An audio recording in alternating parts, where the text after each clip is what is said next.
మరోవైపు కృష్ణా బేసిన్ కూడా కళకళలాడుతోంది. పైన కురిసిన భారీ వర్షాలకు కృష్ణమ్మ పరుగులు పెడుతోంది. శ్రీశైలం జలాశయానికి 4 లక్షల పైనే ఇన్ఫ్లో ఉంది. 10 గేట్లెత్తి నీటిని విడుదల చేశారు. నాగార్జున సాగర్ కూడా 4 లక్షల ఇన్ఫ్లో వస్తోంది. సాగర్ 26 గేట్లెత్తి వాటర్ను రిలీజ్ చేశారు.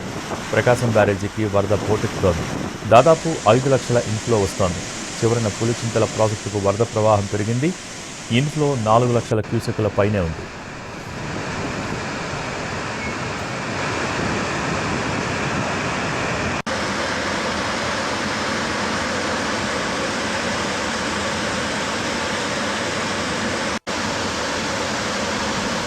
కృష్ణానది పరివాహక ప్రాంతంలో కురిసిన వర్షాలకు తెలుగు రాష్ట్రాల్లోని ప్రాజెక్టులకు భారీ వరద ప్రవాహం వచ్చి చేరుతోంది.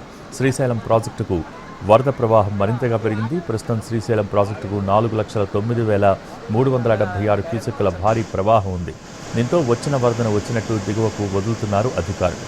10 గేట్లను 14 అడుగుల మేర దిగువకు నీటిని వదులుతున్నారు. అవుట్ఫ్లో 4,11,237 క్యూసెక్కులుగా ఉంది. శ్రీశైలం పూర్తిస్థాయి నీటిమట్టం 885 అడుగులు కాగా ప్రస్తుతం 882.1 అడుగుల మేర నీరు ఉంది. పూర్తిస్థాయి నీటి నిల్వ 215 టీఎంసీలు కాగా ప్రస్తుతం 199 టీఎంసీల నీరు నిల్వ ఉంది. కుడి ఎడమ కేంద్రాలలో విద్యుత్ ఉత్పత్తి కొనసాగుతోంది.